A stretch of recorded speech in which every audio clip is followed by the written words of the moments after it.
Sunday school. Different than some other churches. Peace is pretty important around here, so we're going to have some stories and songs to talk about it today. This is also a library program.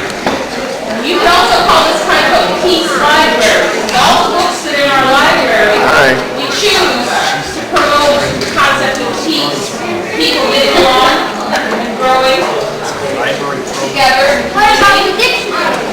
Dictionary is important. You can't communicate if you don't know what words mean, right? Communication is part of peacemaking. Okay. Can you guys are peacemakers in your everyday life? I heard a neat story about Nicole being a peacemaker one day. Setting up a court, your mother's telling you setting up a court, your friends were fighting and you were trying to help them work out. That's important, isn't it? It's important to be a peacemaker at home with your brothers and sisters. Maybe you can get it all done. Okay. If you're real good. All right. Well, first thing we're going to do is have the story about, when we get done with that, I want the 2- and 3-year-olds to go with Matt. They're going to go in this room here, and they've got some stories. He's going to read you some stories, okay? All about peacemaking. I want you to listen real close. Find out what you can find out that's important about peacemaking, okay? And then we got the 3 kindergarten, 4- and 5-year-olds here, kindergarten. They're going to go with Emily. Dad, he said people need more gasoline. No more arguments and no more experiments in this kitchen. Oh, Dad. I'll pour my gasoline into this plastic jar. Have to. It works. Everyone loves Martin, the inventor. If I could just think how to put it. I think I know. Ricky! Hey, Ricky! Hey, Mom. You finally having money? Yeah, nice up, no? It only takes me 4 Saturdays. It's ready to go now. Hey, someday after school, I take you for a ride. I have some extra gas, Ricky. Want me to pour some in? Sure, Mom. Pour it in here. And tell your dad, thanks. What's going to happen? What kind of juice you give me, boy? I need some gasoline. Gas doesn't work. Something you make? Pesky kids can't make gasoline. I can't make gasoline. I don't even know anybody who can make gasoline. I wanted to make something important. Yeah, well, if you want to do something important, go get me a cold drink while I fix this mess you made. And your old man better do something important to you when he hears about it. Now, what I hear about what, Martin? Rick is real mad at me. I gotta take him this drink real fast. Your gasoline? Oh, no. Your mother and I will talk with you about your punishment when she gets home from work. Right now, I better make peace with our neighbor. And please, don't get into any more trouble. Boy, I just wanted to help. In other news tonight, economic summit leaders say their peace plan for the Middle East will help the economy ease tensions both here and abroad. However, They're always talking about important things. Oil, wars, peace plans. All I have is a backyard and a bunch of little kids who are always fighting. I'm getting out of here. No, wait. I've got an idea. Maybe I can get them to stop fighting. Gina, if everyone had a shovel, you should build a mountain in the sandbox. Oh, okay. If I can sit on top or... Hey, Jackson! Untie your prisoner and bring her up over here. I'll show you how to make a real laptop. Oh, boy! You already had your turn. I did not. You did too. Did not? Uh-oh. Here comes Martin. Okay, Martin. Don't start up on us. We'll give up peacefully. We'll even give you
you I'm mean, and even though I'm small, I want to do something big, do something neat.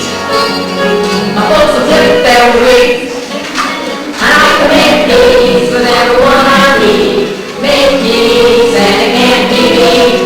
It's something I can do right real hard to. I can make peace, it's true. And we clap. My brother's wife just the other night said we love each other just as fast. And as I thought there again, all I don't want to wear these friends again. I can make peace with everyone I meet. Make peace and can't be me. Something I can do right real hard to. I can make peace,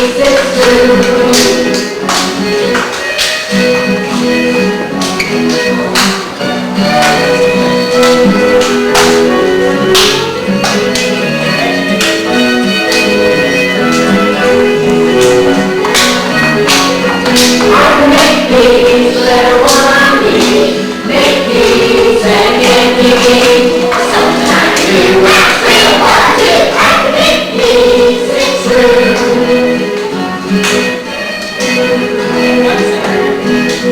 What can I do when my day goes wrong and arguing out and don't get along?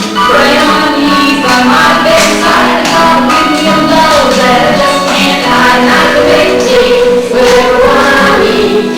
Make peace and it can't be me. It's something I can do. I can make peace, it's true. How many peacemakers we got here? 1, 2, 3. I can make peace with everyone I meet. Make peace and it can't be me. It's something I can do.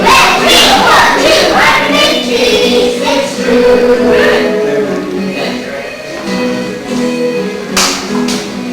Very good.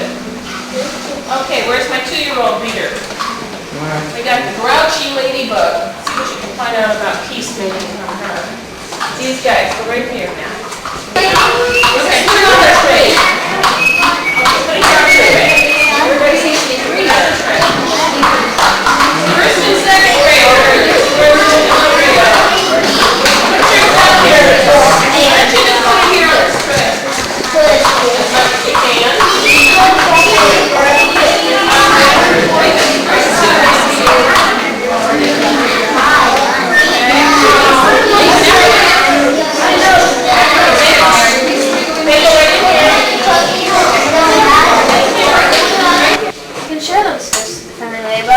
No, they're mine! All mine! Screamed the grouchy ladybug.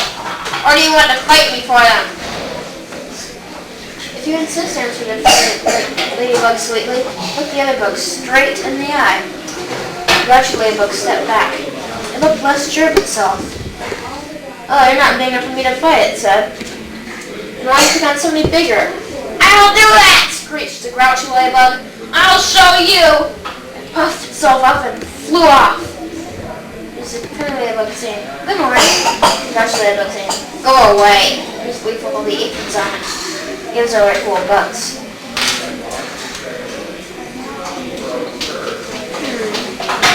At 6 o'clock, I met a yellow jacket and a wasp. Hey you, said the grouchy ladybug, want to fight? If you insist, said the yellow jacket, joined its stinger. Oh, you're not big enough, said the grouchy ladybug, and flew off. At 7 o'clock, it saw a stag beetle. Hey you, said the grouchy ladybug, wanna fight? If you insist, the stag beetle, opened its jaws. Oh, you're not big enough, said the grouchy ladybug, and flew off. At 8 o'clock, it came across a praying mantis. Hey you, said the grouchy ladybug, wanna fight? If you insist, the praying mantis, reaching out with its long front legs. Oh, you're not big enough, said the grouchy ladybug, and flew away. At 9 o'clock, it almost flew into a sparrow.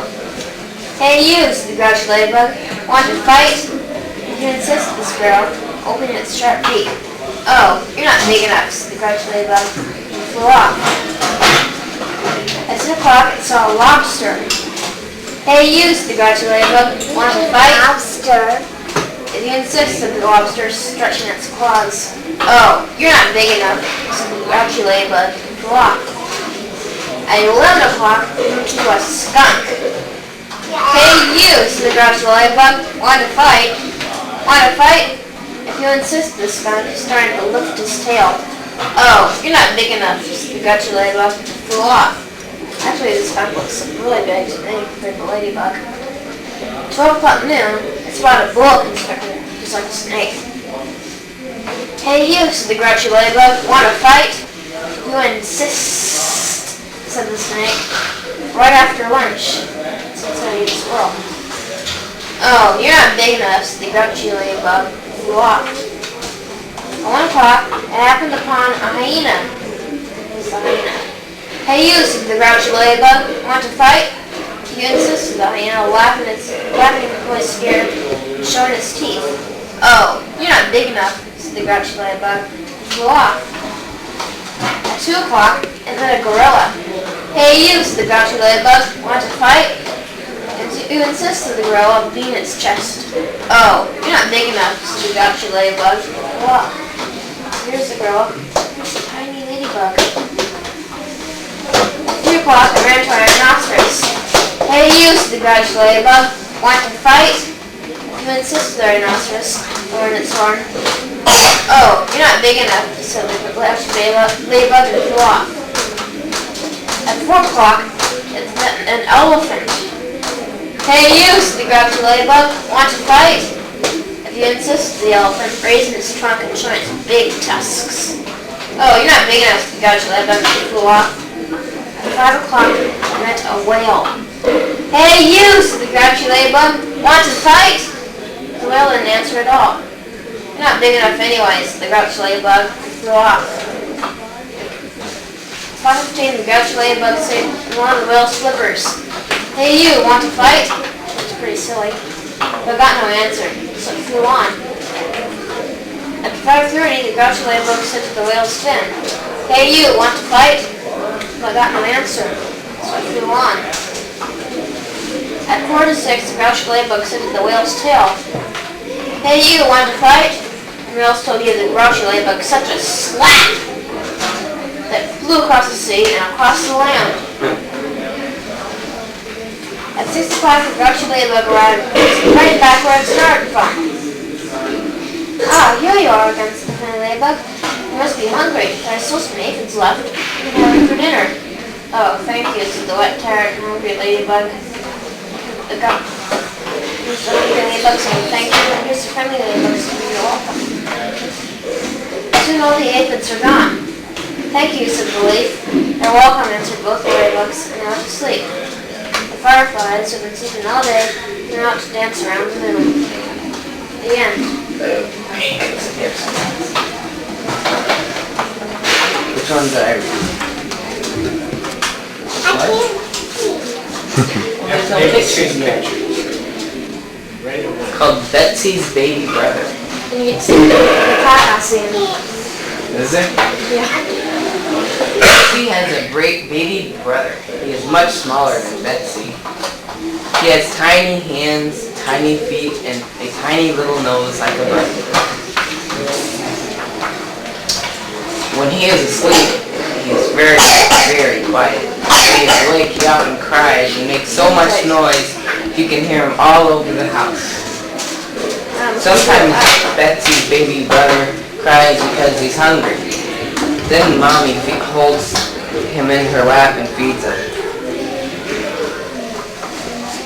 Betsy doesn't like it when her mother spends so much time feeding him. She would like to give him away to another lady. She wishes she could be a baby all over again. Then she would have Mommy all to herself. Everybody see the pictures? After her baby brother finishes eating, it is time for his bath. Mommy asks Betsy to get his diapers, soap, and baby ointment. Now Betsy is glad she is not a baby. She can reach the things by herself. Betsy's brother lies on a blanket while she changes his diaper. She takes off his overalls and he smiles at her. Then she takes off his wet diaper. Her baby brother is still too little to use the potty. See, those are crack cussing. Now Mommy washes him. She has to be sure she gets him very clean. Before Betsy puts a clean diaper on him, she spreads ointment on his body. It keeps him from getting red and sore when he wets his diaper. Her baby brother wiggles and kicks while Betsy tries to put on his overalls. Suddenly he grabs a handful of her hair and tugs very hard. It hurts. Mommy explains that babies love to grab at everything with their little fingers. She gives him some applesauce. He doesn't like it. He spits it out. Maybe he wants my apple, says Betsy.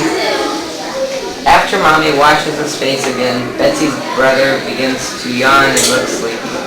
He lies in his crib and Betsy talks quietly to him until he can fall asleep. Betsy thinks that baby brothers are funny. Sometimes they can be a big nuisance, but mostly they are cuddly and sweet. Yeah. I've got Peter's chair. You get out of the long books. We're ready, so that's a short one, so you can go ahead. Go ahead and do that one. Well, you want us to Wait a minute, let me check on the other groups and see if they're ready. That's a pretty long book. Let's finish. Crash! Down it came. Why don't you play more quietly? Remember, we have a new baby in our house. He'll look into his sister Susie's room.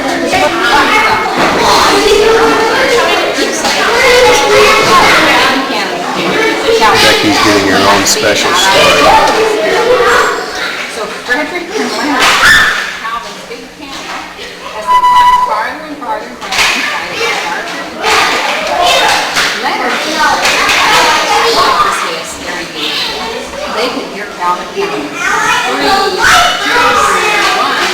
0. Then exploded a booming bang. Frederick and Leonard shot through the air faster and faster and faster until they bounced into a big net. They stopped bouncing for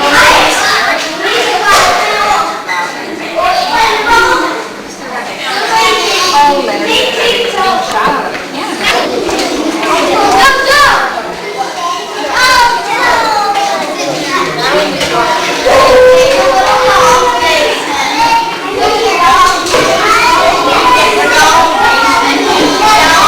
Getting ready for their skit.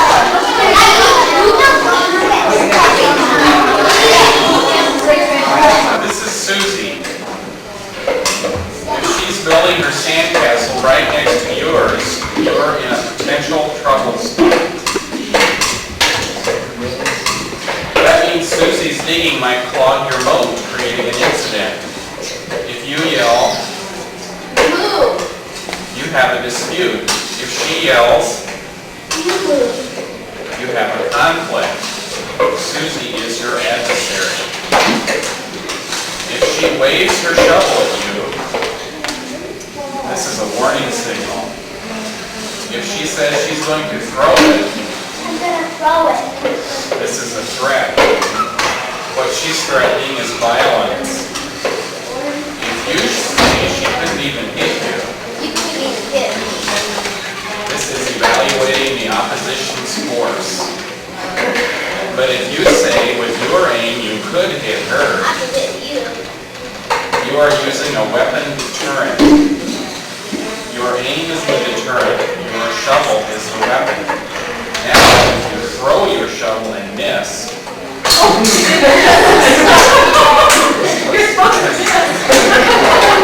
you have lost your credibility. If she throws hers and hits you,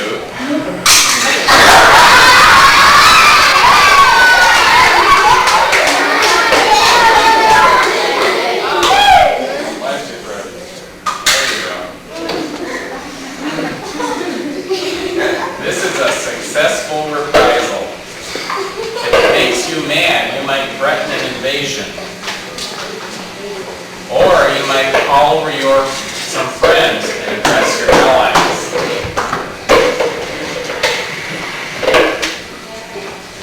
If, while you're talking, Susie pours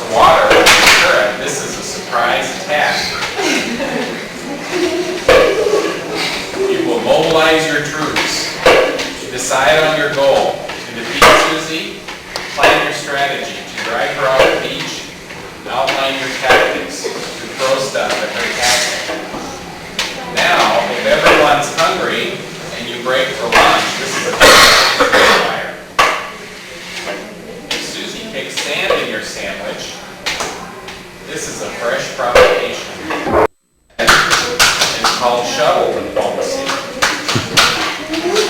What Pee-wee will do is make proposals. She will propose a neutral area between your castles called a buffer zone, which Susie rejects. She will compromise each side, give a little, she will propose each side, give a little, called a compromise, which you reject. She may propose that you ask the lifeguard and agree to do what he decides. Why don't you ask the lifeguard and agree to do what he decides? This is called arbitration. You both reject. Or she will suggest combining the castles so you'll have the biggest castle on the beach. How about combining the castles so you'll have the biggest castle on the beach? A proposal attractive to both sides. Now, if you throw down your shovels, this is mutual disarmament. Hostilities are abandoned. You have peace. Nice piece. Let's shake hands. Shake hands. Yay! Yay!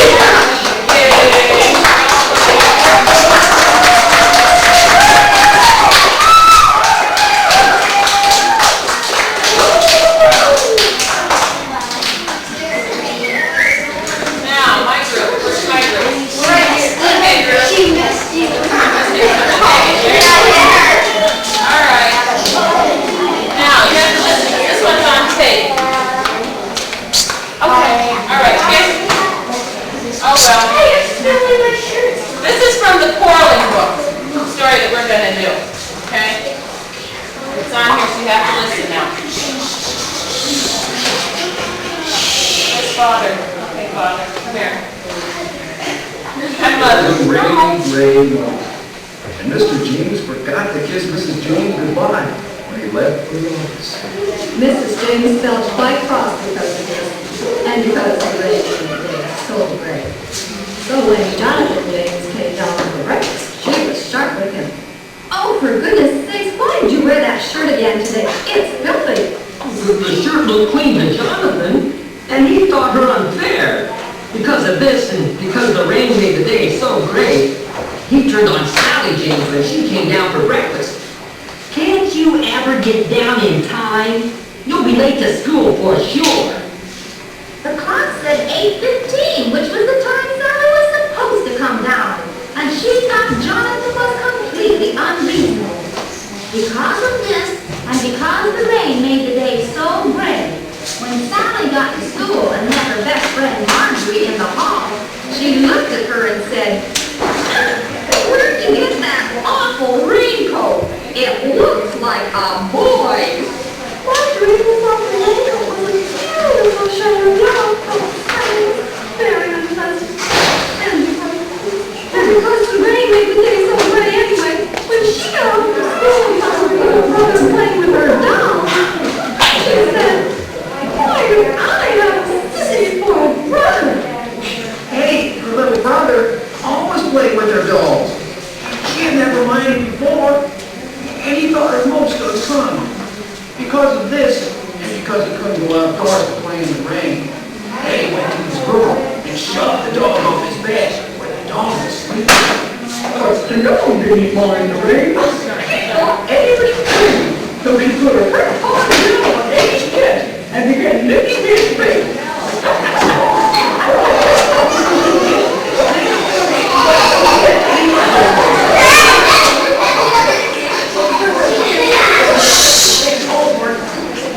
He gave her his best one with a new razor.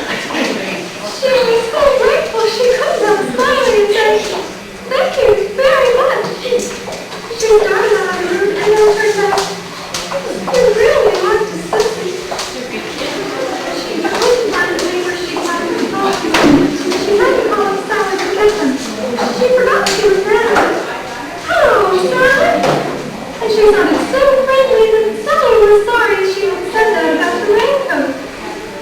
gave Marjorie the homework and said, "It's really not so bad, that raincoat.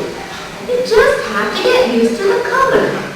Then she hung up feeling better and ran back upstairs humming to herself. She met Jonathan at the top of the staircase. "Hi there, Johnny," she said. "I wasn't late at all." And she smiled at him so pleasantly that Jonathan said, "I was just teasing you." Just then Mrs. James came into the hall. Jonathan said, "I'll put this in the laundry tonight for sure, Mom." And Mrs. James was so pleased that he remembered, she said, "All right, dear. I couldn't have hung the wash in all this rain anyhow. Tomorrow will do as well." Around 5 o'clock, the sun came out.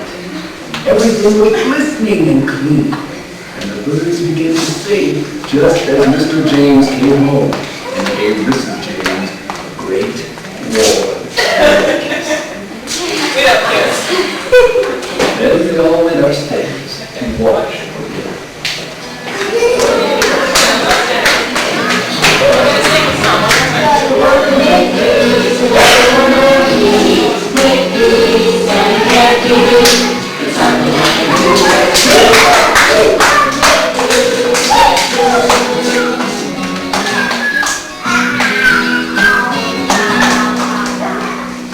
Okay, now, what did you learn about peace today?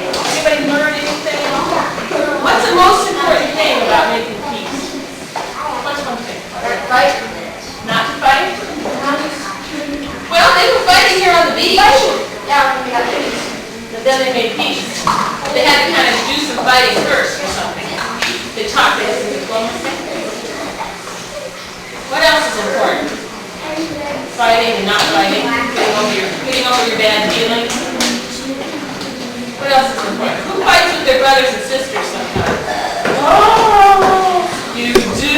Who makes peace with your brothers and sisters sometimes? Mom, Sometimes you make peace? Good.